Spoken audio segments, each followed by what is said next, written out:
Hey, it's Greg Grunberg, Snap Wexley, and you are listening to 6th Scale Scavengers.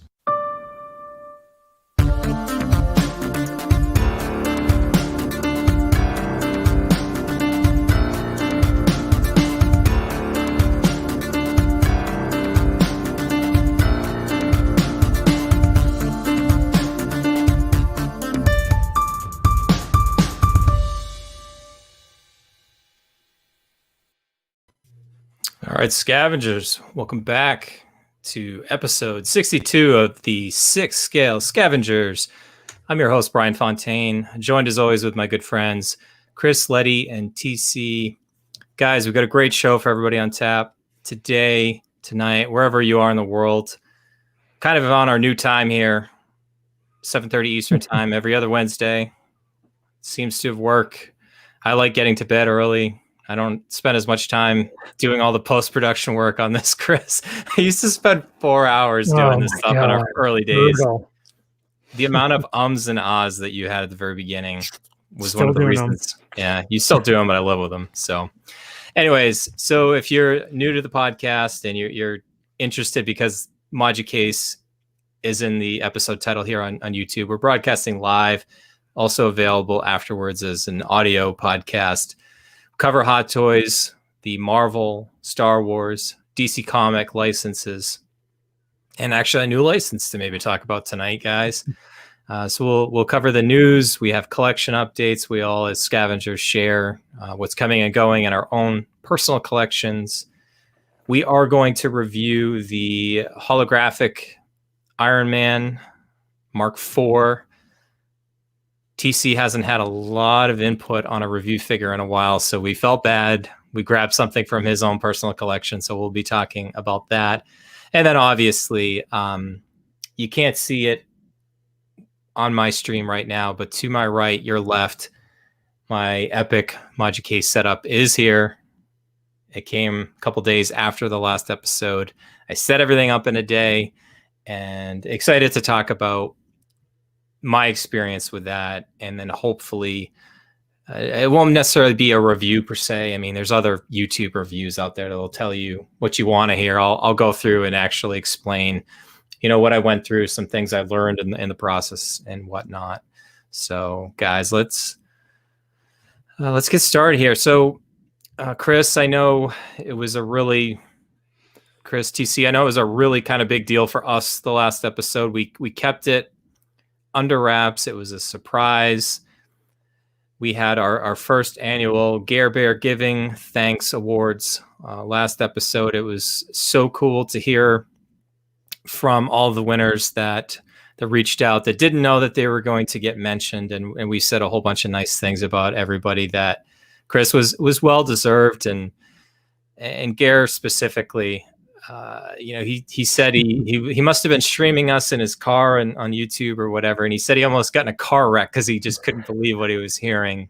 And I mean, Chris, if there, like we said last time out, if there was ever anybody that's not like the number one scavenger, but if it's like if you wanted to somebody that just embodies everything that we try to strive for and the type of people that we want in our collecting community, I mean, it's Gare Bear. Yeah, it's totally Gary, the artist formerly known as, but now he's back.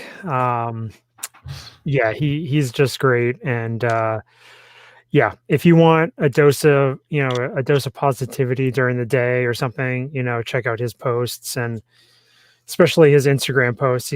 He gets more likes and everything than we do with a podcast. So he's doing something right.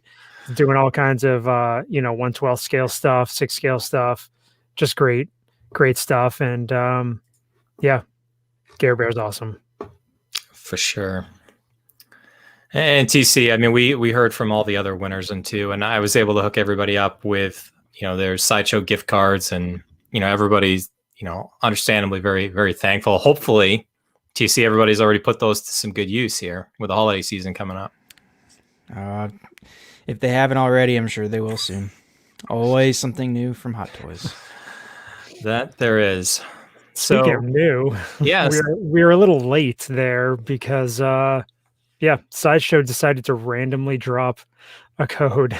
We were like scrambling to try to input them into our rewards points, but just but I mean, TC, let's pull back the curtain here a little bit because we're waiting. Chris is like, hold up. There's a code coming in. He didn't tell us what it was. I saw him on his phone keying it in. I said, Chris, what is it? Chris, what is it? He's not posting it in any of our admin chats. Chris, what is it? So thankfully I was able to get in. I know TC, you're not really doing the whole sideshow thing anymore, which is fine. But I did get also the code. So hopefully some scavengers that were, I know I saw our moderator, Mike, drop the link in the live chat as well. So shout out to Mike, always doing so much good work out there with their scavengers. And looks like we've got quite a few people tuning in already. I see the collector, Danny Lee, J Rod, Andrew G, Brett. Hopefully we give you an opportunity to make a meme out of Chris here at some point.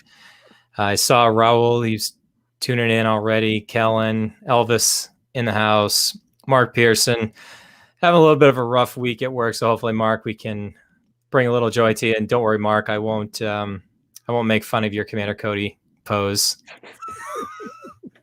oh, man. I wish I would have known that he was having a rough week before I said that. It was all in with lots of love and all kidding aside. I think that's one of the great things about this community is we have the ability to have fun with what we do.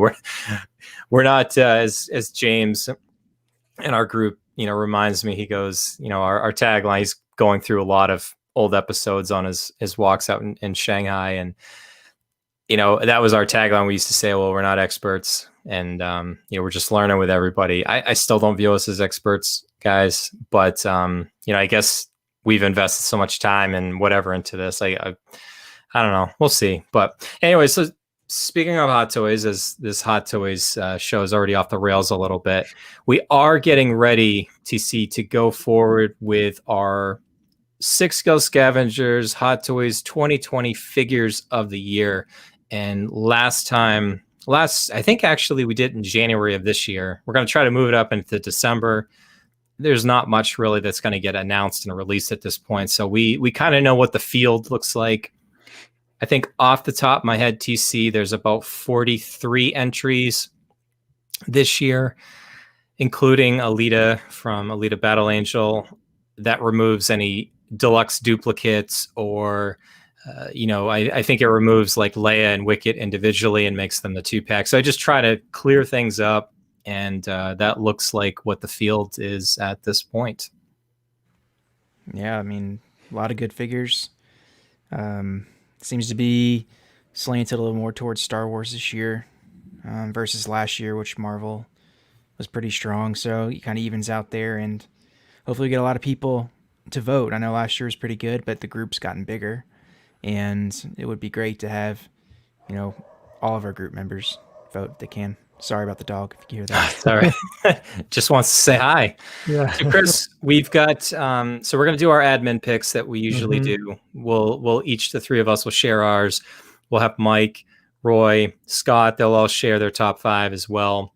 But one of the cool things about having a collector community is we can crowdsource, the scavenger picks, and we might go as deep as showing the scavenger like top 10, even though we're just asking everybody to do their top 5. We have a link in our group. If you haven't voted yet, please do so. I think we're up to 43 votes so far, which I think that far exceeds our first year doing this. Oh, definitely. Still room to go. And so I think it's going to be really interesting to see.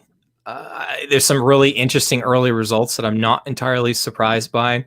But so this is episode 62, episode 63, a couple days before Christmas. We'll do our last episode of the year and share our picks. And, I'm really looking forward to that, Chris.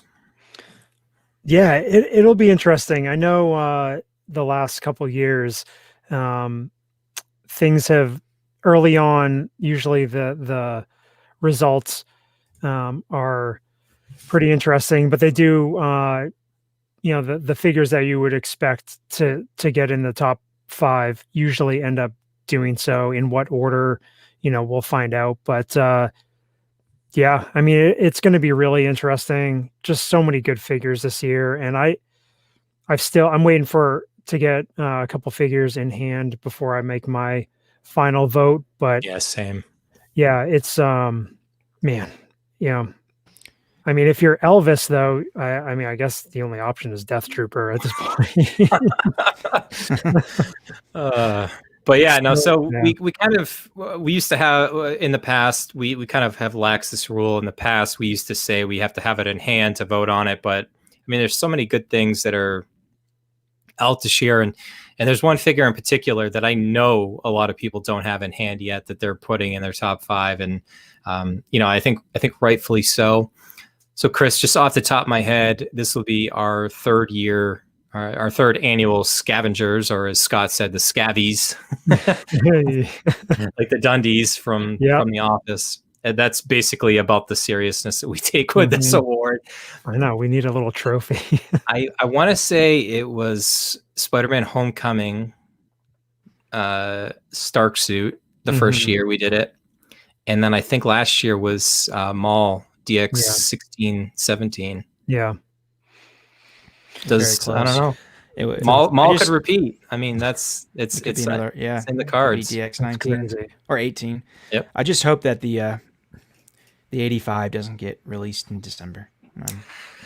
It's going to get pushed over, and then next year it'll get forgotten, the awards. So I'm hoping that it waits till January. Give it a fair shot. Jenkin Wong, Figure Collecting for Dummy, has made a strong prediction that we'll see it January 1st. If you look back at Hot Toys always has a figure drop on January 1st every year.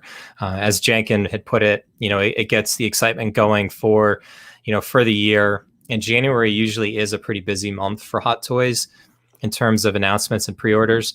We are not going to see much more the rest of the year. As much as all of us want to talk, about all the potential Mandalorian figures that we want. And again, our spoiler in our group, we're a little lax with the spoilers now after Mando Mondays, but for the purposes of the podcast, we'll still keep spoilers out of it. But I mean, there's a lot of figures that people want. I'm not expecting many more announcements or releases through the end of the year at this point. I think January 1st is probably our next big date to really look forward to a release. Interesting. All right. Let's flip to news, and we're 13 minutes in, but it's okay. We don't have a lot of news to cover this time. Thankfully, after the last couple episodes where we had 6 and 8 figures every time.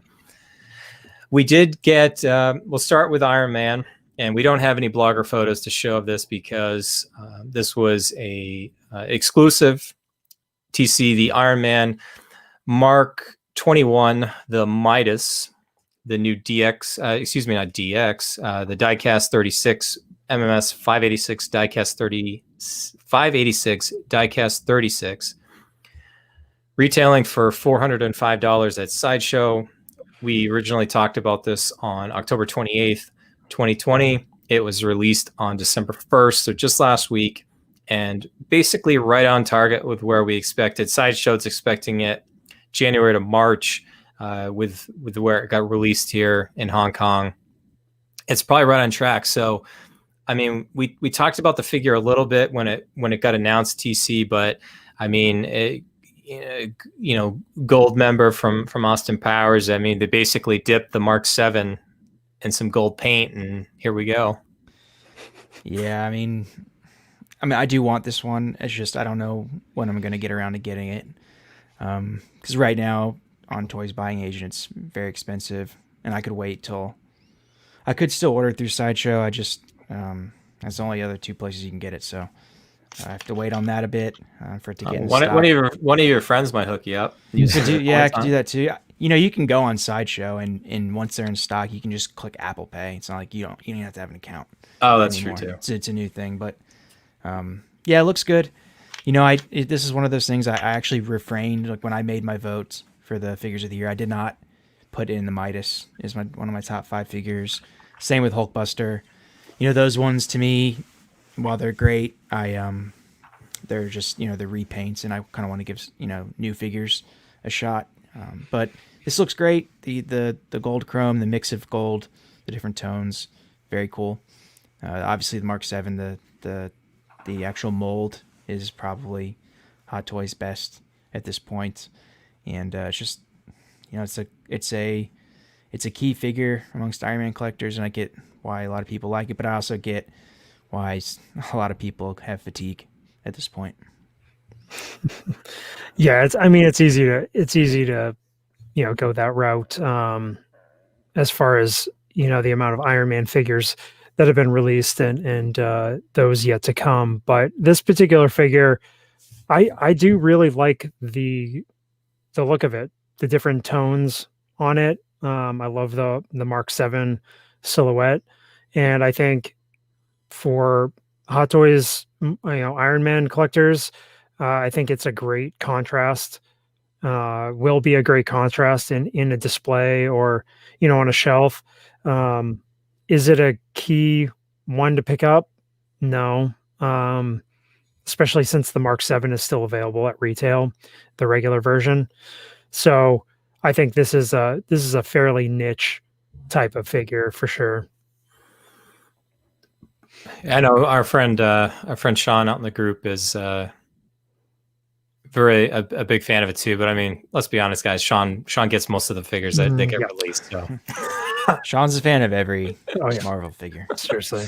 I did just see somebody else. Sorry to just jump back before we start talking about the surprise Batman figure. Somebody, where'd the comment go in the live chat here? Somebody made and I've already mucked it up to see who it was, but somebody made the comment: could Star Wars sweep the top 5 spots? I don't think so at this point, Chris. And obviously I'm being coy because I can see the results as it comes in. Sean's saying I love all the things. Well, Sean, that's why you have all the ModuCases now. You have all the ModuCases. That's why there's the delay. I know he's hoarding ModuCases over there. So, I don't think it'll be a sweep. No, There's I don't think so really either. strong Marvel figures this year, and the one that the couple that come to mind. I mean, Nebula came in strong. I mean, there's some nitpicky things. I know Jason in our group, fellow Gare Bear Award winner, did his quick review of Nebula, lined right up with what Scott had from Parker Files. Gamora. I mean, Gamora is the one that if people can get it in hand, I mean, that's one that could really tilt things, in my opinion. Yeah, that one comes to mind immediately as a contender for a top 5. I mean, the face sculpt alone is nuts how good it is. So yeah, it's going to be interesting to see. So TC, you a couple weeks ago, you might not remember this, but you shared in the admin chat that you were kind of on the lookout for a Batman figure and were potentially maybe looking at one of the Batfleck ones. Little did you know that Hot Toys. So I was talking to Hidalgo, also another Gare Bear Award winner. I keep just dropping names left and right in the podcast here, not intending to, but it's always a good thing to talk about our great community members. So I have been tracking this throughout the year, and I knew that based on historical trends, even if they have a deluxe version or a vehicle version, Hot Toys tries to put out at least one DX figure per year. And up until this week, they had not released it. And, people were maybe speculating that the Mando on Speeder could be the DX candidate this year. No, it is not a reissue, as Roy quickly pointed out to me. It's a 2.0 version of the original DX12 Batman from The Dark Knight Rises. DX19, guys. Retail $290 at Sideshow. The original DX12 went for $259.99 several years ago. Announced on December 4th. Hot Toys estimates putting this at quarter 2 to quarter 3, 2022, and Sideshow estimate is April 2022 to June 2022. Seems so far away. It's a year and a half. I mean, this just came out of left field, guys. I mean, like, I thought it was a joke at first, but I'll lead it off here. I mean, they took a really good figure, Chris, and completely redid the suit underneath.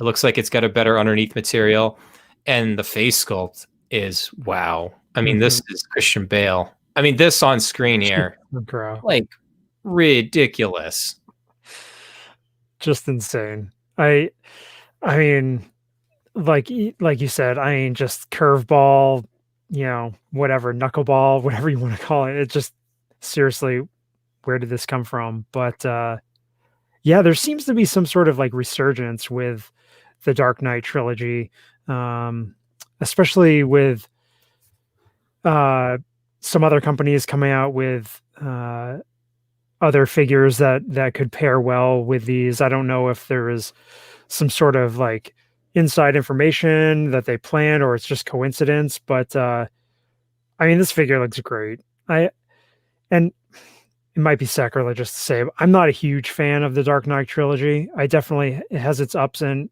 downs for me, but as a whole, it's entertaining and I like it, but it doesn't call to me like it does to many other fans and collectors. But I can definitely appreciate this figure. The Christian Bale. I have to call out what's this like this fishy face one looking here though. He's talking in his Instagram model. Yeah, Bale. He's doing his. So if they just skip that, if they skip that faceplate on this one, great. But I mean, Raul was just chiming in. He said he spent a couple of hours analyzing the photos, and he said without a doubt this is an improvement over the original. And I mean, even Mike, who's a big fan of this trilogy, I'm probably more with you, Chris. I enjoy the films.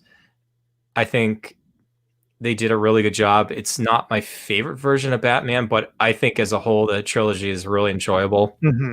And you're right. It's funny that you mentioned that, TC. I'll throw it over to you in a second. Is for whatever reason, and maybe people were getting some inside information, but you saw a lot of DX12s hitting the market, and maybe not for maybe in like the 350 to 400 range, which obviously is still over retail, but it was kind of out of the blue that a lot of people were selling them, and all of a sudden, here you go. Maybe there was a rumor going around that it was going to be I keep trying not to use the term reissue TC because this really is a 2.0 version, and they have a history of doing this with the Batman figures, because the original DX, I think it was DX1 and DX2 were Joker and Batman from Dark Knight, and obviously they went back and did DX11, DX12. I mean, a lot of people are calling, do they redo the Joker? I mean, obviously that's a grail. I don't use that term very lightly. Usually a grail is something that's like a movie you love and you realize that you come into the Hot Toy game like 8 or 9 years too late and it's really unattainable. Yeah. That's just bad timing, but I'm kidding. The Joker is a grail for a lot of people. So yeah. I hope, maybe they give it a shot. But I mean, this is obviously an entirely different film, and obviously Heath Ledger had an untimely death after the movie. So we'll see. It would not be from obviously this film. I'm not really spoiling anything here. But, even Raul was saying, I'm all over the place, guys, today. No, that's all right. Raul's saying DX20 should be a new Indiana Jones, and I would love that. So TC, throw it over to you. I know I've kind of been rambling here a little bit. First of all, why is The Dark Knight not your number one Batman movie? It is an amazing movie. I actually never seen the 89, those original Batman movies, and then anything from the 60s. The new stuff, the BVS and Justice League, it's not in its league. So I love the Dark Knight trilogy, the Nolan trilogy, and I think this figure is great. I've gone back and forth on how I view this, because it's not a reissue. It's an improved figure. It's almost like Hot Toys knows, all right, they know how good they've gotten. you can't have the Dark Knight figures lacking. Like, I mean, those are key figures, part of the Hot Toys history. But the DX12 had tons of suit issues, and people hated the faceplates and the cowl, and it was improved on the Armory version. And I think that was actually the Dark Knight itself. It was improved, but it just didn't match up with some of the newer Batman figures in terms of the height. It was a little bit smaller, these different body back then. Mm-hmm. It's just not up to par with what they're making now. And I think they probably just thought, okay, we got a bunch of new collectors. Let's give them a popular figure from, one of the most popular Batman franchises ever. Now's a good time, sitting in the middle before all the Marvel stuff kicks back up, and you just got Star Wars. So it's a good time. And while it's unfortunate that, some, the figures of the past do depreciate because it is the same release, basically just improved. It makes sense, and I'm not going to fault them for it, even though to me it's like a bittersweet thing, because there is the collecting aspect that I feel Hot Toys should honor. But again, those were lacking, and even the Joker, even though it's a Grail, they can do better than what they put out. They can do better with the paint and the sculpts, Tailoring the suit, the tailoring everything. for sure. The sculpt's really good. Yeah, I know there's a couple of them. But the paint work and the tailoring, they can do better in the body that they use underneath. They can do a better job. So it would not surprise me that if they were to release that the next year. I almost, at this point with this figure coming out, I would almost bank on it. I mean, they can, just have even more accessories with it. And I just think, that's probably the way they're going to go. And like, to jump on like the speculation train, I mean, look at where DC is going with their multiverse. You're going to have Affleck and Michael Keaton in the Flash movie, and who knows if Christian Bale's Batman doesn't show up, sometime in the future. So, I mean, I love that stuff, and definitely, I think for me, not to keep going off on this, but I was really bummed out that Christian Bale didn't continue as Batman when they decided to do the DC universe, movie universe. Even though he wasn't my favorite Batman, Michael Keaton will always be that, just because when I saw that movie in the theater when I was a kid and everything. But I like continuity. And but there was a self-contained, and Lotus is in the house. Yeah, Lotus is right. Selena He's does look better on the Bat Pod. They could do Bane, they could do the new Catwoman. There's a lot of different things, but maybe this is like the product life cycle, Chris. TC, things that we've talked about in the past is people are a certain age when a movie comes out, and now they have a lot of disposable income. Good call. You saw this movie as maybe a teenager when most of us saw this as an adult, and those people now have money to spend on collectibles. Maybe that's why this trilogy is was so well received, and maybe that's why they're kind of coming back here. But I do have a couple. Obviously, we're going to talk about the Bat Pod really quickly too. You can see a lot of those here, but I just had some stats in our database from DC by the year. We have not got much this year. So in 2017, we got 15 announcements. 2018, there was only 4. 2019, which was the Dark Ages, was only 2. And now this makes 11 with this DX19 and then the Bat Pod. That includes a duplicate of a deluxe, the Wonder Woman. The last time we got any kind of shred of DC news, guys, was back in July with the Wonder Woman 84 figure. And then we had the 2 Wonder Woman golden figures back in May. The only 2 DC releases that people have in their hands this year was Aquaman back on January 3rd. That feels like forever ago. And then the Batman Prestige Arkham Knight figure was March. Nothing else. I thought that was incredible. Man, that's why they're doing this. Yeah, they're trying to get some DC the DC blood flowing here because Plus, there's some crossover with this one. I feel you can get a lot of different type of collectors. It's Yeah. not just DC, not primarily DC. I mean, it's going to be them, but it's going to be people like me. I mean, I don't know if I'm going to get it, but you can have just a Dark Knight. I mean, This we is did not in your pull collection. some strings for Gare Bear here. I mean, he wins an award. Hot Toys gives him, the ultimate Batman figure here. Everybody wins. I But- mean, this right here is what is sucking me in. Is I love these accessories. I love these vehicles, and this Batpod coming back out is just perfect. I mean, it goes hand frame in of hand. reference, Chris, this would be like half of my new ModuCase setup. I Mhm. mean, it's huge. So quick stats on it, and I'll throw over to you first, Chris, because you're itching to talk about this. So the Batpod, again, from The Dark Knight Rises. I think we saw it originally in The Dark Knight, and the original release was MMS 177, was originally retailed for $274.99 many, many, many years ago. We now have this as MMS 591, $285. That's some basically $10 of inflation for that long is kind of crazy when you think about it. And again, we're not looking at this until April to June 2022, year and a half out at this point, Chris.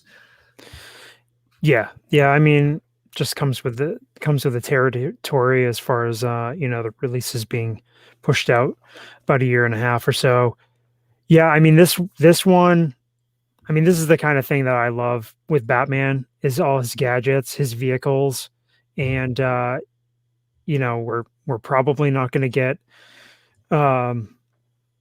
his Batwing in 6 scale or whatever, but I'll hit up Yost for that. I know, right? I was just gonna say, but the shot of him with the rifle, standing up, up over the bike is just so cool. And I guess that there was condition issues with this, very fragile in different areas. So hopefully, Hot Toys kind of went back to the drawing board and either used some different materials or improved on the design. Yeah, I think it's pretty cool. And yeah, like Lotus said, Selena Kyle, she looks pretty good on this bike too. So it's just a great accessory to add to your lineup. And I mean, have this with Batman and Joker or Bane or, somebody else. I mean, just makes for a nice display. Either of you would ever consider this? I'm tempted. I mean, TC, I don't know if you're still on the Batman kick or not yet, but Well, the thing is with the Dark Knight, I never really considered getting all the figures because they're just either difficult to get, really expensive, or have questionable condition problems. And it's just because of those things I've never considered it. But the fact that they're reissuing everything, everything's on the table. Who knows what's happening in 2022? Mm-hmm. I mean, we're in 2020, so I'm not going to make any promises. we got to get to 2022 first. I know, right? Yeah. I mean, the fact that I have to you have to literally age 2 years to get these figures is absurd. Mm-hmm. I know. I mean, what is it, 1/40th of a person's life to look forward to these figures? I know. I mean, a good long life. Mm-hmm. I know. And how many more like Batman versions of Batman are going to come out by 2022? You never know what Warner Brothers and DC are going to do. Yeah. So yeah, I mean, loaded, a lot of, the chats chiming in, people talking about 2.0s for other figures in the line. And I mean, again, like TC and Bryan, you said, everything's on the table. If there's a trilogy of movies to get reissues, I mean, it's the Dark Knight. They were some of the first figures that Hot Toys really got into and really put an emphasis on, and they had quite the lineup. So, why not? Why not? And one last thing, I like the collector's point, because I love Ghost Rider. It would be awesome to get a Ghost Rider on a motorcycle again someday. I don't know if I want the Johnny Blaze original one with that motorcycle, but more vehicles and that sort of thing are always fun. You know what also doesn't make sense is really quick, way off the rails. Warner Brothers owns Harry Potter. Mhm. They work with Hot Toys. Why don't you push Hot Toys and make Harry Potter stuff? Instead, you're with Star Ace. They deliver crap. Garbage. Utter crap. I mean, maybe from like 20 feet away, they're okay up on the shelf, but yeah, it's too bad because those Fantastic Beasts figures are, they're really well done. I mean, there were some bargains going on at Black Friday. It was like $50 for the figures. Yeah, it's dumb because if they gauge the interest off that, it's not valid. Yeah, just like Disney gauging the interest of Mulan, like for their streaming service, and then extrapolating that interest toward Black Widow. Yeah, it's not the same thing. No. So talking to kind of some different licenses, the three of us Sure. have no earthly idea what the heck this Nope. game's about. But Cyberpunk 2077, Hot Toys had kind of teased that they might be getting the license. Obviously, they do. I'm going to butcher this, and I am going to read it straight from the notes. Johnny Silverhand, the rocker boy from Night City, which is the character of Keanu Reeves in the game. Roy was telling us a little bit about this last night, where this is a game where you kind of create your own character and you see where they go in this futuristic kind of society, kind of set in like the 70s, whatever that means. So obviously, if your own character, you're not going to get your own Hot Toy, but I mean, they love some Keanu Reeves at Hot Toys, John Wick figures. We don't ever talk John Wick too much here, but yeah, I mean, it is. We'll see. A lot of people, I know, as Alga was saying, is this going to be Shazam 2.0? I don't know. There's a lot of people that are very excited about this game, and apparently there's a long history of this being in development, and there's a lot of hype on it. I feel like I live under a rock. When I game, I mean, the extent of my gaming, guys, is it's on Nintendo Switch. I'm playing Mario Kart with my son. If this is these next gen games, I just stink at. The last one I was good at, or I don't even good at, I finished all the way, was Spider-Man PS4, but that was a chore. Are there multiple difficulty levels with that? Well, too? I always pick easy because I stink. So if Cyberpunk's got a amateur setting, easy setting, then maybe I'll consider it. But yeah, when you get old like us, you now I know why everybody always liked the classics, because that's what I fall back to. I love Nintendo and Super Nintendo. Yeah, definitely not a gamer right here. I guess they're saying the game is coming out tomorrow, but it's on Steam. I don't even know what that is, because I'm old. So yeah, I mean, Keanu Reeves, obviously Hot Toys has his likeness license, so why not? I mean, he just looks like a cool badass rocker dude with a robotic arm. And why not? I think, Hot Toys used to do so many other lines, and it's just good to see them even teasing something from another line. I mean, it's always nice to see something like this, to see that Hot Toys is still willing to potentially go that route. I know there's markets for the Marvel zombie figures, the Venomized figures, and that sort of thing.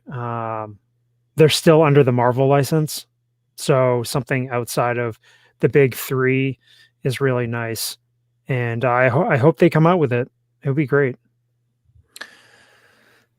So our friend Jared, the Mayfix Mando, just sent us a link earlier, and I've been scrambling the last couple of minutes, stalling if everybody can see on the stream here to see if I could find a photo of it. But it looks like 3-0 Guys is looking at making 1/6 Power Ranger figures. Now, I know a lot of our younger viewers and listeners probably grew up with them. Probably just a little too old that they weren't cool enough to really pay attention to, but secretly I did watch it with my younger brother all the time. And I know Star Race or somebody else tried to do some like third-party stuff, but Yeah. I tried finding, like I said, I'm looking at the picture and it looks, they look good. So maybe next episode we'll maybe mention that a little bit more. But yeah, check out 3-0 on. I just looking at their Twitter page. The original 5, the Mighty Morphin team, which that would be the only one I know of. But I'm not into the Power Rangers, but I mean, I obviously know of the Power Rangers and stuff. And again, great. It's great to see more 6 scale stuff coming out. We don't have it on our notes, but like Asmus was showed their elves like battle, from the original battle. Deep? Yeah, no, not Helm. Was it Helm's Deep or is it? It wasn't. Anyway, they're sorry. I didn't totally gaff that. But then also, you are the worst. Just pop up the meme, or GIF, whatever. No, but it's great to get all these different lines. I mean, we got G.I. Joe 6 scale figures coming out, just all sorts of different things, and I love seeing all that. It's hard to collect everything, but it's good to see competition from other companies and keep pushing each other and coming out with better and better products. Yeah, so Power Rangers from 3-0 is really up in their 1/6 game lately. Mm-hmm. So we'll probably maybe cover that next time out, like I said. And so Chris, a couple other just tidbits before we jump over to our collector update. Looks like Toy Sapiens in Japan is showcasing some stuff. Yeah, they're doing like a Marvel showcase of Hot Toys offerings. Just everything that Hot Toys has on display in their stores. Just really cool stuff. Lots of great images on Instagram at Toy Sapiens. And they made it a point to really emphasize that they had the Black Widow movie prototypes, which we saw during like Sideshow Con and that sort of thing. My question is, do we think that we're going to see the Black Widow figures coming out soon? It's still up in the air whether or not Black Widow is actually going to hit the theaters, if it's going to be on Disney Plus Premium. But it would be great to get Black Widow in her white suit, which looks phenomenal in my opinion, and Taskmaster looks unique. It's a cool looking figure, but it would be nice to see those potentially go up for pre-order soon. Just get some more Marvel figures in the mix. So yeah, in TC it looks like Attack the Clones Yoda when Sideshow did their Geeksgiving, that went waitlist pretty quick and now sold out. Yeah, I mean that little guy. He's so weird. Awesome. He's so awesome. It is a very, very good figure. And I know it's really not an expensive figure for its size. It's just really well made. Great tailoring, sculpt, accessories, switch outs. It's really a complete figure. If you can still find one for a decent price, I definitely snag it. I've never had the Empire Strikes Back one, but this Attack of the Clones one. That one's not good. This is Warrior Yoda. Yeah, I am next to Grogu. I know, right? Yeah, it's crazy. I was watching 6 Scale Economist's live stream, and he was doing his normal scroll through eBay sold listings, and I mean, some of the prices. I mean, 280, 300 sold listings for him. It's like it's a second run. Yeah, this guy was around stock for a while too. Yeah, and then they brought him back. Yeah, it's crazy. It's that kind of that barometer that we always look at is when something goes to waitlist or completely sold out on Sideshow. I mean, you can just literally watch the secondary market go up. It's FOMO. The next day. Yeah. Fear of missing out. You can sit around all day and think I got more time to buy it. And then as soon as I know our friend Mark ran into that issue, he was thinking about ordering it earlier in the day and ran into an issue.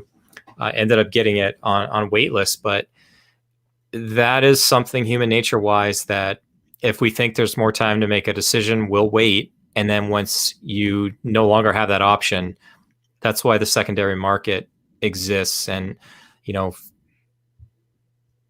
advice that we try to give collectors all the time is if there's any inkling that you think you might want a figure, don't hesitate. If you wait and it's a popular one, it's probably not every figure that's going to be out. Yeah. Shore Trooper. Exactly. Yeah. They're not every figure out there is going to be a first order Stormtrooper. It's not going to all, those are the rare exceptions that was so overproduced and the figures aren't that good of quality. When something sells out, you're very likely never to see it for retail again, unless you just get completely lucky or you get it one that's not in good condition, or that's not a good bet to bank on thinking that you'll still find a deal down the road, because you really gotta grind. Like, you gotta be a scavenger. Tenfold over. We have some scavengers, Chris, that can grind like that, but I don't have the patience for it. Yeah, I don't either. And yeah, I got to give it to some people. They just refuse to pay more than retail for figure. Ryan Kelly. Oh man, he's a master.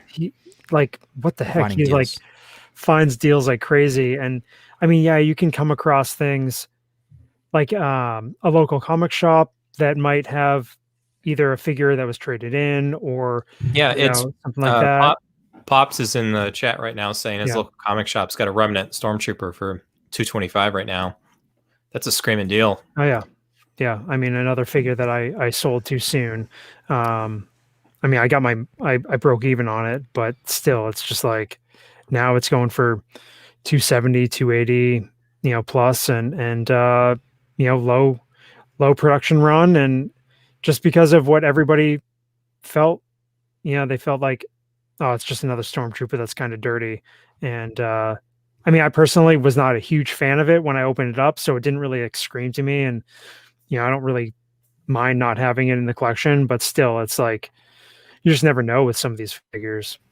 Well, those Remnant Troopers, Mud Trooper, Shore Trooper, Patrol Trooper, all these ones where there's people literally they don't care to pre-order it. They just don't. They don't want to. It's not on the front of their mind. You go overseas, no one gives 2 cents about any of those things. So they don't make them. So there's that category of figures where the Remnant Trooper falls in. And then now that it's out, it's part of the Mandalorian, people want it. Then there's the next group of Attack of the Clones Yoda would follow, where even if you miss out on it immediately, you probably can still find a good deal on it, but don't wait too long. And then there's the next threshold above where you've got your cap figures that got those kind of numbers. Yeah, and Mark 50s. Well, that's a whole nother, that's a different ocean. That's Pacific Ocean. We're talking about a Great Lake. TC always keeping it real around here. Guys, we got to move along here. We've 50 minutes in. We haven't even talked collection updates. I'm not moderating very well tonight, so we'll get back on track a little bit. Thankfully for collection updates, there's not a whole lot to cover, thankfully, for all of us as we're entering the holiday season here. But there's certainly a lot of our pre-orders are starting to arrive, and so we'll have those to talk about. So, Chris, we'll have you go first this time. All right. Mine's pretty quick. So figures starting to come in, like we were saying. And DX18 Darth Maul arrived from Ray at Underground Figures. And I just want to reiterate, Ray does an amazing job double boxing. So your shipper, your nice brown Hot Toy shipper is completely minty fresh. So he always does a great job there. And just unboxed him. He's sitting here on his little seat and just got to mess around with him. Amazing figure, just out of the box. Highly recommend. And then this is, I'm going to get the disapproving Justin Timberlake right now from Bryan. VTS Toys Black Skull, aka Black Mask, arrived from 1/6 Kit, and seems a little bit out of left field, but he is to pair with the Birds of Prey Harleys that I have coming, and I gotta say, it's a really cool figure. The mask is awesome. You can switch out the eyes. The head splits, so you can put in different eyes. It comes with a die-cast bat. Just some really cool accessories. So I would definitely check that one out if you're a DC fan. If you're an Arkham fan, if you're like the one other person that's a Birds of Prey fan, other than me, to pair with it. But yeah, definitely, a little bit different, but a cool figure nonetheless. And that's it. That's all I got. Very cool. All right, TC, what do you got? Well, I knew this would happen. I know last time I said I was going to get Baby Yoda and Mando, and I should have just paid the extra $30 to get it shipped through FedEx, and from Tim Cent, because now it's stuck in Hong Kong, and even though it's through EMS, it's stuck in Hong Kong. So I don't know when it'll arrive, probably a few weeks. So there's that one. I also got the DX18, but I never opened it. I just ended up listing it on 1/6 Republic BST, and I just didn't want to open it, and then realized it was so good that I would want to keep it. So I just passed it along immediately and kind of broke even on that. And I have Cody incoming, which again I'm also undecided if I'm gonna keep it. It's hard for me because I don't know how deep to go into Star Wars, and I know I want a lot of the clones from the 501st, and I want Ahsoka, but I just don't know how many. If I want Cody from, I think it's from Revenge of the Sith. Mm-hmm. I'm just not sure if I want to go and get every single clone, and the fact that he's not branded Clone Wars bugs me. So I don't know what I'm going to do. I'm probably going to end up just selling it. So if anyone is interested in one, message me through the group, and happy to sell it to you for, cost basically. So that's that. Didn't sell anything. Don't have anything that's arrived. Just kind of waiting and hoping to see the Mark 85 soon. January 1st per Jankin. Yeah, hope so. All right, I'll go quick here. So obviously, one of the main things that arrived was finally my ModuCases the day after Thanksgiving here in the United States. So I'll cover that in the topic. My Remnant Stormtrooper arrived from Pop Culture, and of course, also having a crisis of conscience, kind of a little bit like TC. I kind of listed it, and then I didn't, and then I was thinking about listing it again. I don't. It's a big commitment to be full on the Mando line, and kind of very similar to where you are, TC. So I just ultimately decided I'm going to leave it sealed for now. I've got plenty of other figures to set up in my display. I'll kind of punt that decision for now, but I am leaning towards keeping it and staying current on the Mandalorian, just because obviously no spoilers, but really liking the direction of where the show's going. And then also right after the last episode, I also got my Maul DX18 from Stevens Collectibles.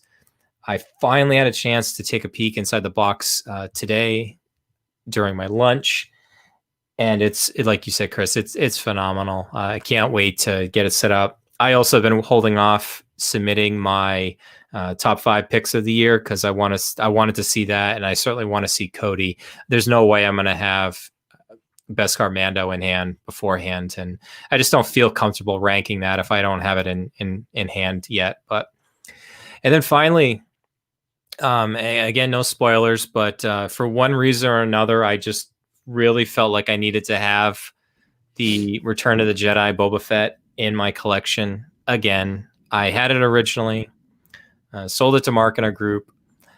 I repurchased it, and then our friend Raul was trying to track down all the Boba Fetts and Mandalorians, and I said, well, I've got the Empire Strikes Back one. I can probably part with that one. Sold it to him He later sold that one. He probably bought it back again another time. But anyways, I found this site. I've seen it before doing Google searches and stuff. Fairway Hobbies. They're out of Ohio. I think Lancaster, Ohio, or Lancaster. I don't know how they pronounce it out in Ohio. If it's like they say it in Pennsylvania. You know, they used to have a brick and mortar store, a physical location. They closed that. I don't know if it was due to COVID or not, but they're all online now. They had a Boba Fett 312, MMS 312, which is the non-deluxe one, cheaper than eBay. I took the risk, ordered it, and it'd be protected through PayPal, and it arrived double boxed. The outside box was a little worse for the wear, but the inside was perfectly fine. Factory sealed, everything. So I did look. I mean, he does have quite a few figures that are hard to find. The prices are, what you'd expect them to be from like eBay and stuff. But, to get a new figure may not be a bad place to check. And I know some other scavengers like Chris M and Hidalgo and stuff have gotten some figures from them in the past. So just another option for scavengers out there, but glad to have that Boba Fett back in the collection. And that's all I'll say about that. That is all. That 1/4 Boba Fett is really cool. Yeah. And I've never seen it in person, but the fact that base and just I don't know, it's just very good. And it's an early quarter scale figure, but they did a really good job on it. Yeah, I haven't checked the going rate for that anytime lately, but definitely if you're a quarter scale collector and you don't want to go the statue route and you love Boba Fett, I mean that's the ticket right there. Yeah, I mentioned it because that store has it in stock. Just FYI. Okay. Oh, cool. Yeah, they also have the deluxe still too if you want the Sarlacc. Oh wow. The price is up there. The deluxe is way more than the standard, rightfully so, but we find a place that, I had a good experience. I'll pass it along. We had other scavengers too. So, multiple different inputs that had a very similar experience. I'm willing to, to kind of vouch for it at that point and mention it here on the airways. So, all right. Let's talk about ModuCase finally arrived after 341 days, guys. I originally placed nothing. Yeah, right. Well, it's one third of Gamora.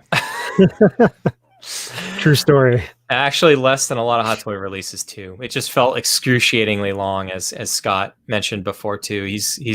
So Scott with Parker Files, part of our admin team, has his first video on Parker Files was how to set up a ModuCase.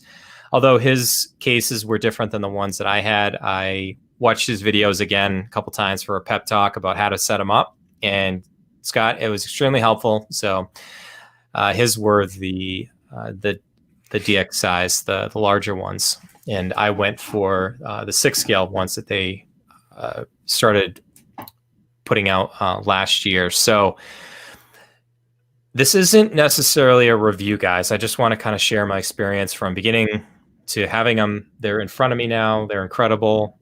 As Scott said, I completely agree with him. The wait was worth it. Once you have it in hand, you completely forget about how long it took to get here.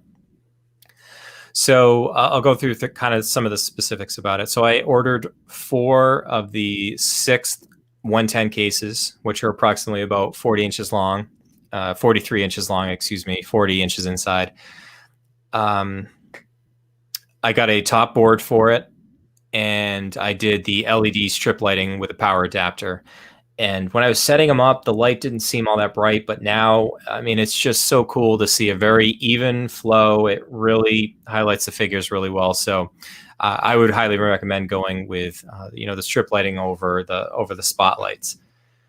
Even before I got my order in hand, I decided I was probably going to like them enough, and I put in a second order middle of September for 4 of the 6th 55 cases, which essentially is going to be a replacement for over my left shoulder, your right, my DTOF there that has some of my Shore Trooper helmet and stuff in it.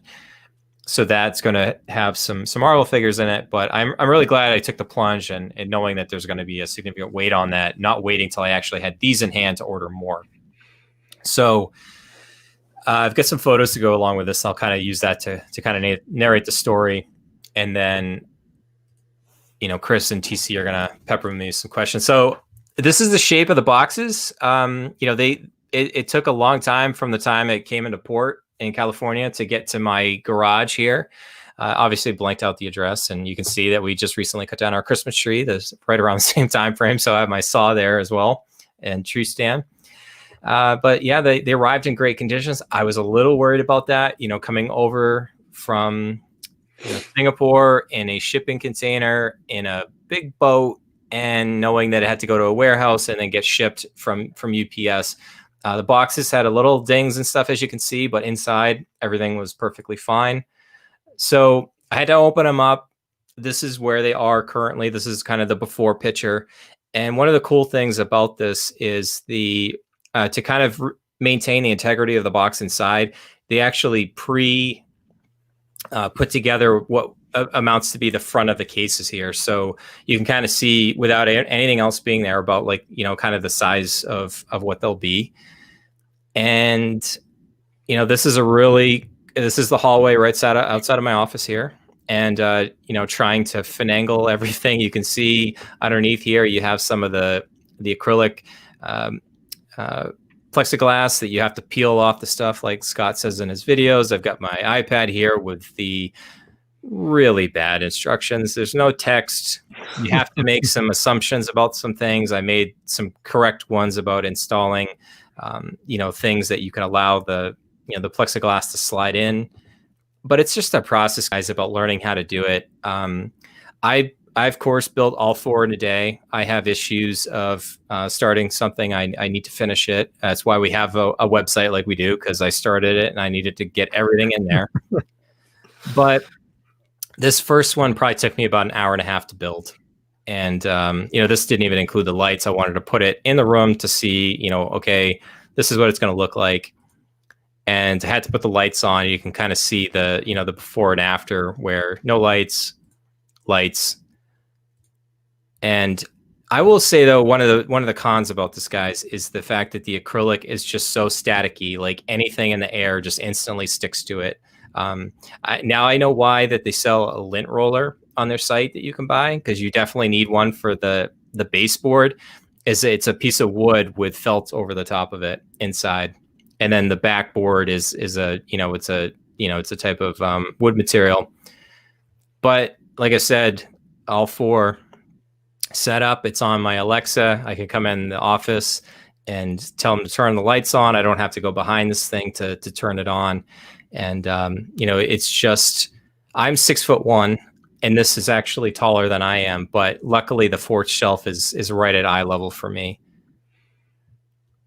If anybody's really surprised, guys, that the Shore Trooper was the first one in. So Lonely Shore Trooper to start here.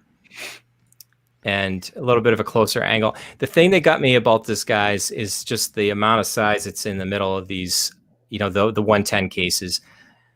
They show it on the ModuCase site as like it fitting 12 figures. When you look at the side view, like that is with a lot of space. Like you could easily do 3 rows. You could do 6 across in the back, 6 across in the front, with even staggered in the middle. I think if you really wanted to get creative, you could probably even do 4 rows or groupings of figures and stuff. It's just, so this was kind of I started doing, putting like evening out things. I put Mando in, I put Falcon, Captain America, a couple other figures, my Sideshow Rex, just to get a sense of how it would look, and I'm still kind of tweaking things. I had to add in, Yoda, we just mentioned a little bit ago, the DX16 Maul. I mean, you just see the amount of space that's there. And this is as of this morning. I took this photo here with more figures in, but still so many more to go. And you can see all my Marvel figures. Fortunately, TC, you mentioned it to me. They got like the bottom shelf treatment here, but they're on their way out. It's still, Sideshow Rex is at the top. Yeah. There's another little bit of a closer look. I've got like a prequel shelf on the top, Rogue One in the middle, original trilogy on the third. But so this has 13 figures in it, the MCU shelf. And I feel like there's so many more to go here. and you can kind of see where there's multiple different rows. Everyone's got plenty of space. I'm more of a museum relaxed pose, unless it's a figure like Iron Spider that you don't really want to damage the suit all that much.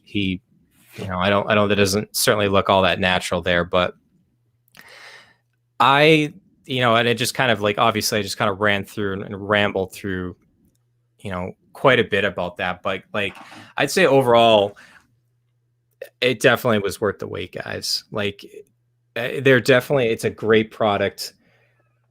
It's amazing to me that they all just are modular, like you think they are. They all fit together. There's craftsmanship in terms of, all the measurements and stuff all matched up. I know some scavengers have had some issues with some of the custom stuff. There's, things that weren't measured properly, or there was things missing and stuff. But if you go for like the stock things that they have on their site, you're really going to do well. I learned a lot doing the lights. Those were a little bit of a challenge. And where you have two strips on each side, I don't know if you could see in some of the photos, one of the drawbacks is the sister and brother connectors kind of dangle down a little bit. I'll see if I can try to, attach them there to the roof a little bit. But I mean, if anybody can't tell, I mean, like, it definitely was worth it for sure. Yeah, I mean, it looks so good. I mean, I'm kind of, I've seen Scott set up during his reviews, and it's just amazing, with the larger setup, and now seeing yours, it gives perspective. Yeah, I mean, I was gonna do like a custom install and stuff like that. I mean, I'm kind of leaning towards doing something like this on, risers or something like that. But something I was just curious. Can you talk about price, and like, did you have to have a down payment or a deposit, and how, Yeah, like, so shipping included? Was it extra? All that stuff. yeah, so they quote you the shipping like right up front. I mean, they have a good sense of like what that's going to be. So it's kind of based in there. You kind of know what your final price is going to be when you order it. And they request 50% upfront. So, I think the total on this, I think I got one of the Black Friday deals on this last year, where if you bought multiples of the same case, they knocked the price down a little bit. I think in total was like, maybe I'd have to look. I think it was like 850 or so when you factored in shipping. So, I mean, when you think about it, like about it is expensive per case, but if you think about, you drop 60 to 80 on a DTOF, and then you have to do all the lighting and everything to customize it, you're right in that range. And then you still don't have nearly the the shelf presence or the display area that you have with this. Yeah. And then how about for the next round, the smaller ones? Was it about half that price, or? I think it's about 650. I think is Okay. what that one's going to be. Like I said, that'll be right here. And basically, if you wanted, so the best way I could do, I would say, is like the 110 size is probably about 2.5 DTOF shelves across. And if you wanted to do 2 in the front, 1 in the middle on a if you had 3 DTOFs across, you're talking about 15 figures. In that, with just the 110 shelf, you could easily fit 15 plus a little bit more, because you have more depth too. There's about another 3 or 4 inches depth wise with the ModuCase over the DTOF. Okay. No, that's amazing. Like, I actually, for whatever reason, I thought it was more expensive, kind of like Star Child L7 Well, was saying. the bigger ones I think are Okay. a little more. So like, it's a really cool company, because I've looked on their site a few times now, and it's obviously not purely custom, but you can custom order things with them. And then they've got the size for the major statues, the normal size statues, then the 6 scale figures. And each one's like stack. You can have the ones like Bryan, or you can mix and match, it seems like, because you have like the extra wide version like Bryan, but then you have the ones that are like cut in half. And then you can kind of stack those. Okay. And then you can even have them build out like a full shelving like display. So I was gonna do. They have That's very expensive, but it's there. They had Yeah. one that's like a 698, and I originally had planned to put my Hulkbuster in there before. Obviously, everybody can see it on my shelf or my left shoulder here, kind of embracing the open concept for those.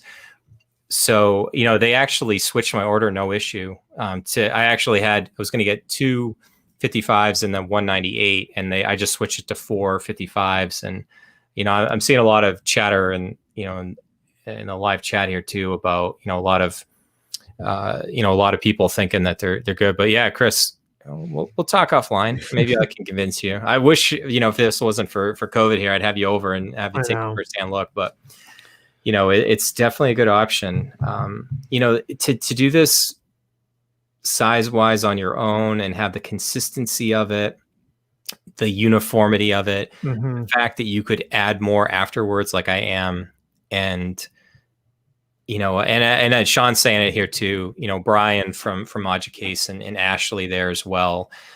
They may take a couple days to get back to you because, of course, you're also talking about a pretty significant time difference of 13 to 16 hours from where we are here on the East Coast. But the delays can be maddening. Maybe the updates that you want to get aren't what you'd expect. Once you have it in hand, you just forget about all that. I certainly, obviously I'm giving an endorsement that I think it's a good alternative for DTOFs, and I think it's money well spent. There's a couple little nitpicky things that, and there's actually some things that I mucked up just because of, a couple of the times. So the lights that are on there, they're good quality, but they're not of the highest quality. A couple times, and this is, of course, I'm doing it at 11 o'clock at night. Shame on me. But I attached the adhesive strips on upside down when I was putting the lights in. So I had to take them off. And then when I took them off, it peeled some of the paint off. So I had to kind of, fix in the little holes with like a black Sharpie marker. And, so, but yeah, like overall, I'd give it like an A-.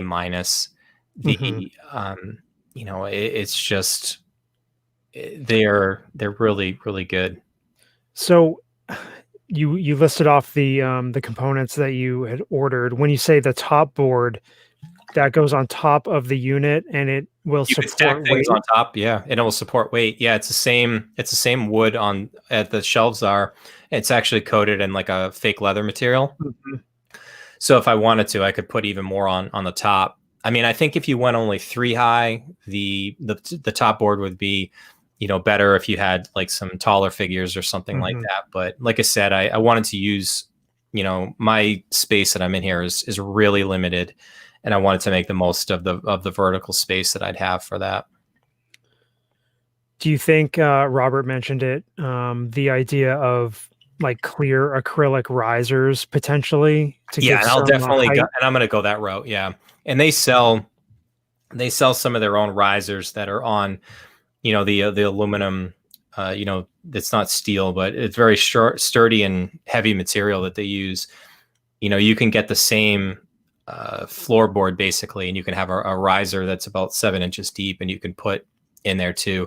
I'm probably going to go the acrylic riser, but with the size of it, I think if you get like the quarter scale size, the 120s and stuff like that, I think the risers are a little bit more important. But I think if you stagger, there's not a huge need to, necessarily see the back row with having them be taller. But there's still plenty of headroom on top of it. There's certainly a lot more height room in each of these than you'd see on like a DTOF. And then as far as the acrylic on the front, is that like magnetic? Is it? Yeah, that's the thing I mentioned. I forgot to mention. Thanks for the reminder there, Chris. So I was worried about like after installing it, like how the front was going to go on, but it's it's full size acrylic things that they cut out, and it actually has the black outline on the side of it. And on the flip side, they actually, when they're making the acrylic, actually install magnets in it, and the magnets actually match up to the front case, and that's how you kind of take it off, and then when you put it back on, all the magnets just suck right onto it. And from what I've heard, it's not 100%, dust free, or do you have to add, is it pretty tight as far as? The only spots is in the back, in the top left and top right. So you can do top left, top right, or depending if you flip the back over, you want to have your wires on the bottom. There's, a half-inch hole, basically to put some wires through. So it's not completely dust proof, but, of course, too, you open it and all the dust and air is probably going to want to just stick to the, to the acrylic. So I will also say, though, too, and everybody probably saw it, when you look at it in person, there's a little bit of a glare. It's worse with photos because it captures a lot of the glare. But when you're standing right in front of it, like I was telling you guys earlier, it's almost like watching like an HD TV of my Hot Toys. I mean, it's incredible. And the lighting on it just really accentuates and highlights the figures that if you have just strip lighting and a DTOF, or sometimes that it's uneven, you kind of cast a lot of different shadows that don't really do a lot of the figures justice. But I mean, they really pop for sure. TC, is this something that you would ever consider? Yeah, I mean, like for me, you can't see behind me, but the way my room's set up, I'm sitting on my desk, but then I've got the big shelf there, and then I have something right there. I could put something like the six scale version because it's only 17 inches deep, so it doesn't go off the wall too far. I could put a couple shelves there, and then to my left, I could also put a couple. I don't know if I would go that route, but I do like it because it is very flexible, very customizable, even though it's not a custom build a lot of the time. But there's so many different options you can mix and match, and you kind of build your own shelf how you like it. And then the fact that you have easy access to the lighting, and that's something that is very appealing to me. And there's something for everybody, all different sizes, for the big statues down to the 6 scale figures. So. And if it's true that the turnaround times are going to go back to like 4 months, that's very good. So, yeah, the typical they go 4 to 6 months or so is the standard time, and maybe they'll get better about the production and stuff. And obviously, my delivery was right in the middle of the worldwide pandemic that we're all dealing with, so I'll give them the benefit of the doubt there. But yeah. And I'm also looking forward to, to getting more. So, anybody that's got any other questions, reach out to me in our scavenger group. I know there's quite a bit of people, Red Wolf, Sean, Mario, a lot of other people that already have their cases in. I know Danny Lee's getting some too. They'd be more than happy to help people out. And I think ultimately at the end of the day, I'm not pitching ModuCase here. I haven't talked to Bryan at all personally. And this is just more of, as a collector, sharing kind of like my firsthand thoughts of like what I think of them, and if I think it could be something that scavengers out there could benefit from. Very cool. All right, I have been rambling quite a bit. So TC, I want to get your opinion of the holographic Iron Man Mark IV. I've got the photos up. Actually rare for one of these exclusives to actually have blogger photos. Usually we don't get that benefit. So I'll go over the stats real quick, TC, and then give my voice a break here for a little bit. The Iron Man Mark IV holographic figure from Iron Man 2 is our feature figure review for this episode. MMS 568, retail price $330, very reasonable. Announced on July 2nd, released on July 21st in Hong Kong. And the Hot Toy estimate actually had it Q3, and then I believe it's in stock now at Sideshow. I haven't looked in a while, but they had it is. Okay, it is. Thanks, TZ. So they had estimated September to November, and obviously now you can you take a look. So, TC, I also am an Iron Man collector, and I know that's your primary focus, and you really go for the, you've got the neon tech stuff. This was, as we've talked about over this summer, was another not necessarily obscure figures that are out there, but it looks so cool. I mean, it's different. It's a different approach that they took with this one. Yeah, I mean, obviously, if you don't have the Mark IV, you're gonna want to try and pick that one up. In my opinion, first, you can still kind of get it for somewhat reasonable, probably like high fours used, low fives. But I mean, it's exactly what it's just a Toy Fair exclusive. It's just something that Hot Toys can produce quickly. They've got the blueprint for it, and it's right in their wheelhouse. So it's an easy release for them. So that's why we get them, and obviously, and people buy them. So we're going to continue to get them. So probably next year we'll get like a Mark VI or something with like maybe like a blue version or something. Who knows? Some crazy variant. But I think it's pretty cool. You know, it's not just the semi clear plastic. It has painted parts, and you can kind of see them in this picture on his forearms, and then his missiles on the shoulders. They're painted, which is nice. It's a good effect. And the inside is part diecast. So when you pick it up, it's not something super cheap feeling and flimsy. It's actually even more solid than a diecast figure, with the exception of maybe like the Mark VII, because it doesn't have all the weight, but it has the diecast joints. So it's not as heavy, but it has the strength of the joints. So you can get like a more compact feel. So it's really well built, and it's just a cool thing. The Mark IV, suit's a classic, and so the fact that this is based off the Mark IV is appealing to me, and it's just a cool figure, like you said, Brian. It's naturally kind of translucent, so you can kind of see the insides. You don't even have to really light it up to get that cool factor. Actually, I have it. It's up in one of my Hall of Armors right now. I moved it up there, and I think it looks great. So I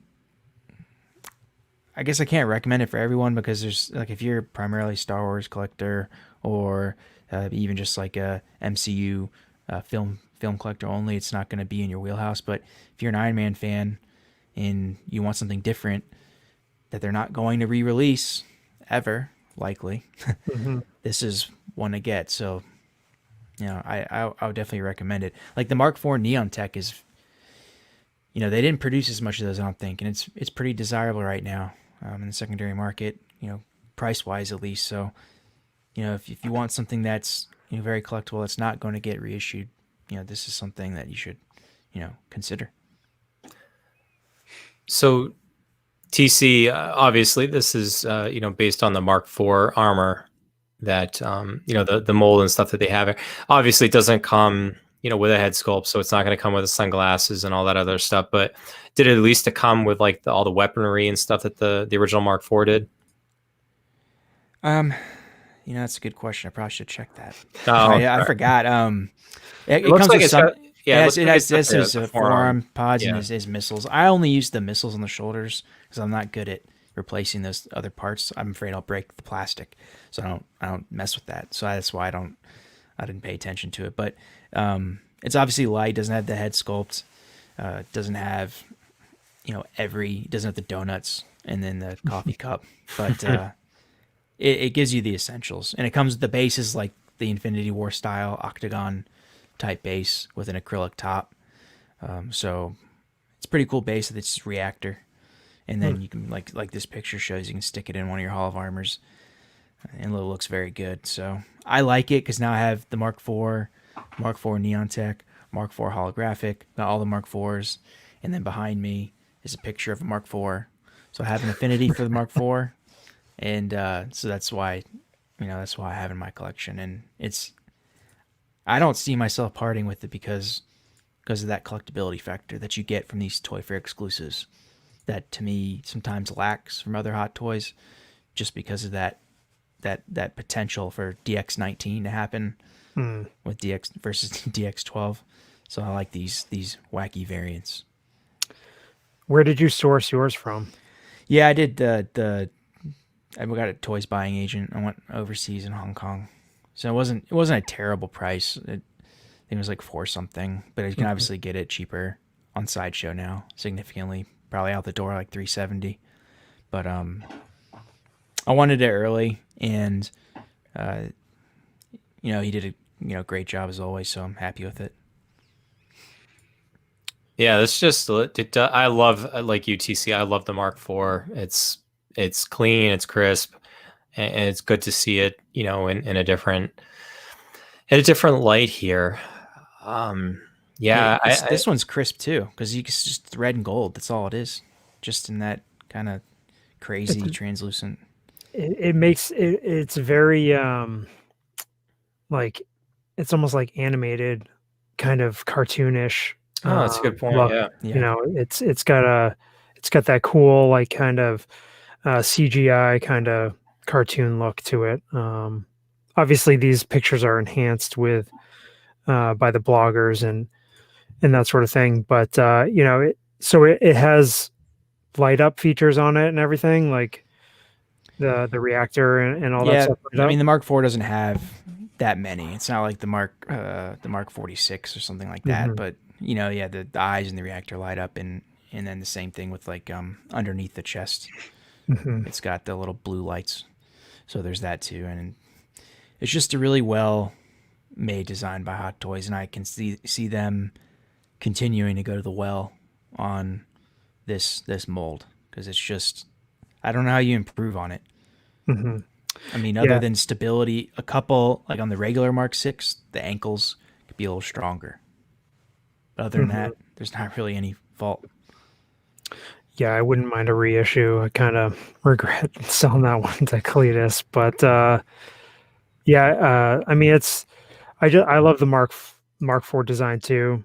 Iron Man 2. We've talked about that in the past. It's early MCU Tony Stark design, and it's just cool that Hot Toys went this direction. I know a lot of people scoff at these different Iron Man releases, like we talked about with the Midas earlier, but again, it's yes, it's Iron Man, but they're doing something different with it, and again, it could be a whole nother subline, like you were saying, TC. I mean, imagine a Mark V, holographic Mark V. Would be cool. Yeah, I mean, the Mark V is due for something. I mean, every other suit is getting utilized multiple times. They're just going to leave the Mark V one issue. I know. I don't know. I don't think so. I think the Mark V is either coming out again, or it's going to be in some kind of variant.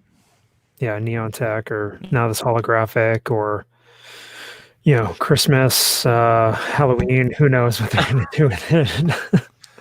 Star Wars mashup. Yes. Shore Trooper Mark V. Don't tempt me. I don't know how we did it, guys, but somehow we got this train back on the tracks. I was worried this was going like 2.5 hours based on earlier, but with a pretty quick review here, I think we can still bring it home with a reasonable time frame. So, Chris, you and I don't have this in hand. TC does.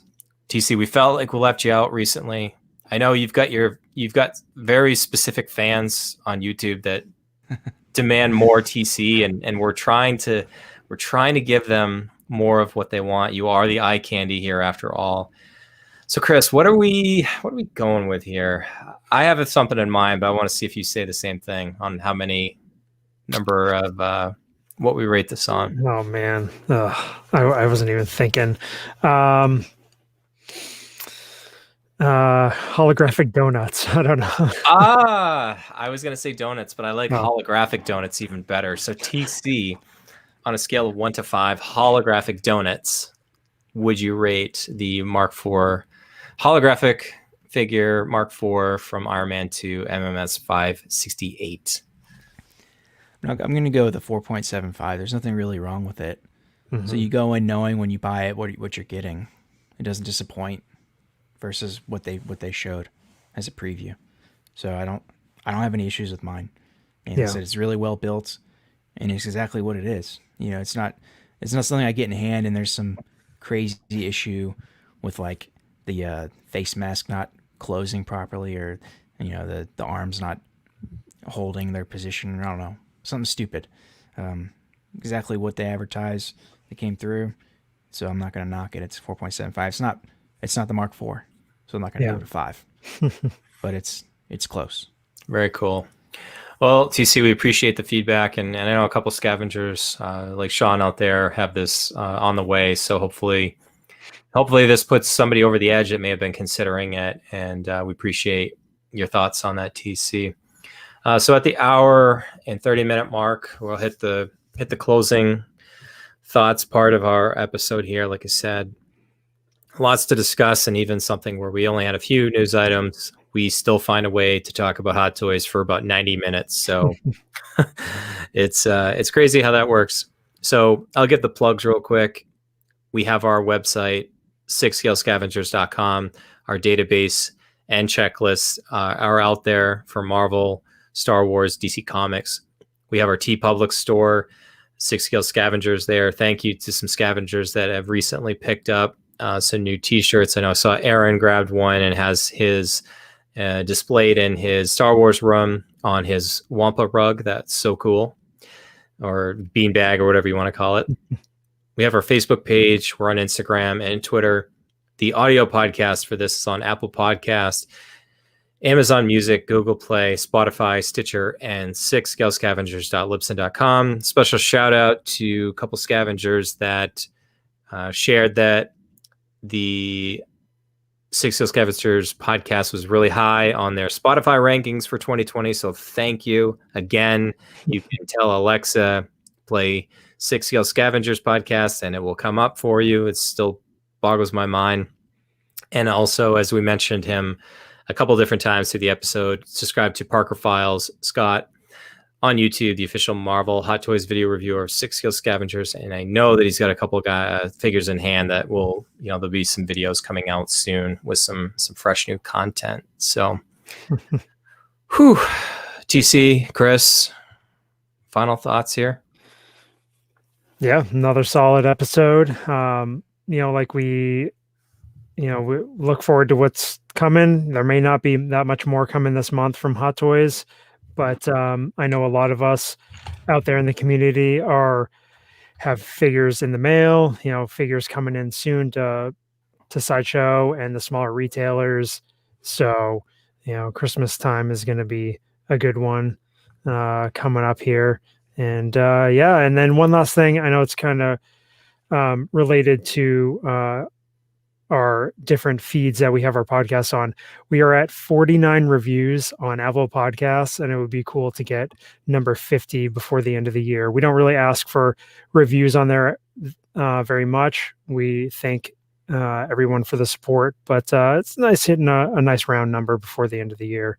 So you probably just earned us a 1-star review there, Chris. Nice work. There's a reason why we don't mention that stuff. You ask for reviews. It's a review. It's a review. No, I have full confidence our scavengers would consider this hopefully a 5-star endeavor here. Yeah.